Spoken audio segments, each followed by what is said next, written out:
Hey everybody, welcome back to my channel. It's KG, and if you're new to my channel, then welcome. I feel like I should really be welcoming myself back to my own channel because it's been a cool 8 months since I slid on here and posted anything. But you know, that's the reason why we're here today. I'm here to give y'all a life update, let y'all know what's been going on, what I'm doing, and the direction in which I plan to take my channel. Just a disclaimer, I will be talking about like post-grad depression, and I'm only going to be talking about it from my experience. Everybody's experience is different, and I also feel like post-grad depression is not talked about enough. I feel like social media portrays life after graduation to be like glamorous, and like your life just takes off and you just get to do everything you ever dreamed of. But in my case, that wasn't true. That might have been true in your case, but not mine. So I'm just here to share my experience with you guys and hopefully learn something. But before we get into this video, a few more things. Don't forget to like, comment, and subscribe. If you hear my fan in the background, please ignore it. I got the hottest room in the house, so I just be trying to keep cool. And if you see me looking down, I will just be referring to my book because I jotted some notes down. And let's just get into it because I'm ready. So I graduated college in 2018 from ASU, Arizona State University. And since graduating, I've struggled with adulting and just adult life in general.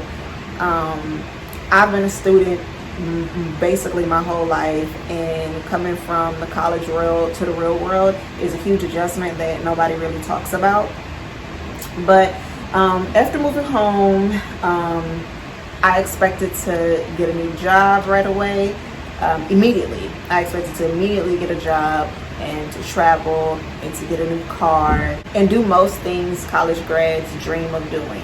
I would meet with employers, go through the 2 rounds of interviews with the managers, supervisors, HR reps, whomever, just for them to say, thank you, but unfortunately we're going to move forward with other candidates. And this went on for about a year and a half. So by me not being able to break through these interviews and just already being sad in general, this depression started to affect my social life, and it started to cloud my confidence and my self-esteem, and it really started to make me wonder, like, okay, so what is my purpose? Like, what am I here for? Like, what am I supposed to be doing in life? And at this time I was driving for Uber, and I slowly began to hate driving for Uber because it felt like it was a chore rather than something I did just to put a little change in my pocket. And I was trying to keep up with this YouTube channel that I couldn't give my full attention to because of other things that were going on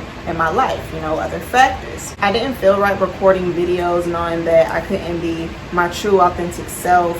I wasn't motivated, I wasn't inspired by anything, so I just decided to stop doing YouTube altogether. I didn't want to come on here and be fake, so I just decided to stop altogether and to come back when I was ready. So during the last quarter of 2019, I quit Uber, and I made a vow to myself that I was solely just going to focus on my goals. Depression is different for everybody. Mine's consisted of just laying in the bed all day, being sad, going through my emails, looking at my emails of all like the rejection letters that I got from my job. I would, you know, get up, like I would wake up in the afternoon, get out of bed in the afternoon, and just kind of like mope around. I would eat and I would go back to bed. I would go and be on my phone watching TV, you know, not really trying to do anything, you know. So I wasn't motivated, and I was just like really sad all the time. And it really hits you when you see like all your other friends, you know, just going forward with life and you aren't, you know. Like I just felt really stagnant, and I wasn't happy with that at all. So like I said before, during the last quarter of 2019, I just made a vow to myself to solely focus on my goals. I developed a morning routine which consisted of after waking up, praying, reading my Bible, stretching, taking my vitamins, and taking emergency, and sometimes going around the neighborhood for a walk.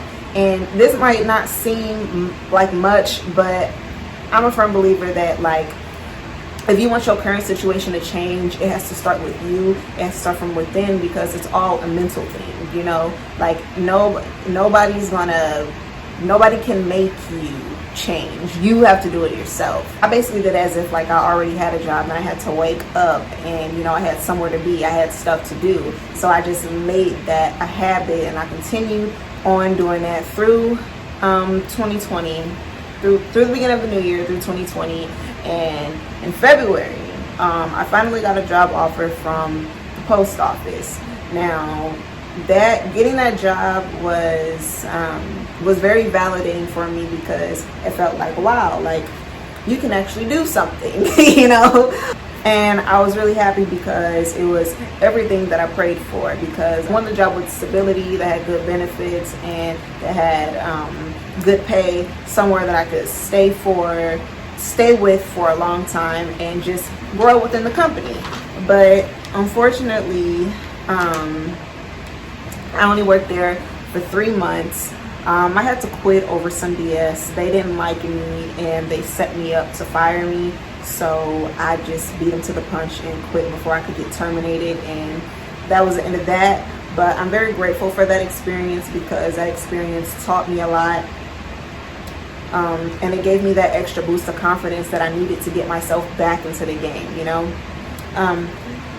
Things aren't all the way straight with me now, but I'm in a better place where I can talk about it and be open, and maybe even give advice to some people who might be going through the same things as I am. I'm the type of person that, like, when I'm going through a situation, I necessarily can't talk about it while I'm going through it, but once I'm done going through it, you know, I'm able to talk about it. And that's another reason why I wasn't posting on here, because I wasn't about to get on here and start talking about things that I was going through. Like, I might have just like broke down and started crying. Like, you never know. So, and I'm also in a better space in which I can create content for my channel and bring in new ideas, which brings me to my next point.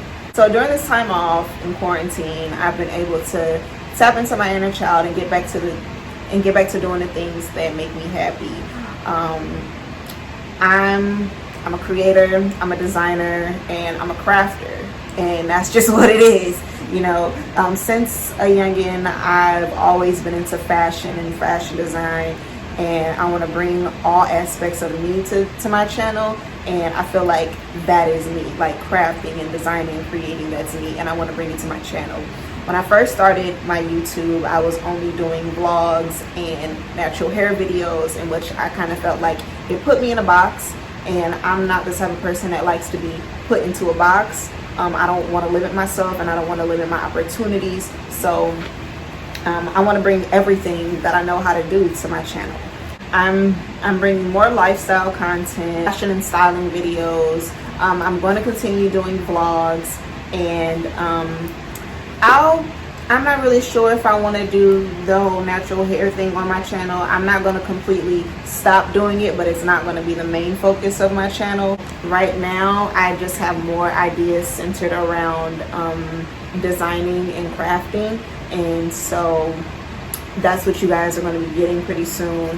I really don't want to spill all the tea, and that's pretty much it for this video. I know this video was short, but I hope the point got across to everybody. I hope everybody kind of got an understanding of why I wasn't posting, and hopefully y'all are still able to rock with me during this next phase of my YouTube channel. And with that being said, I'll see you guys in the next video. Bye.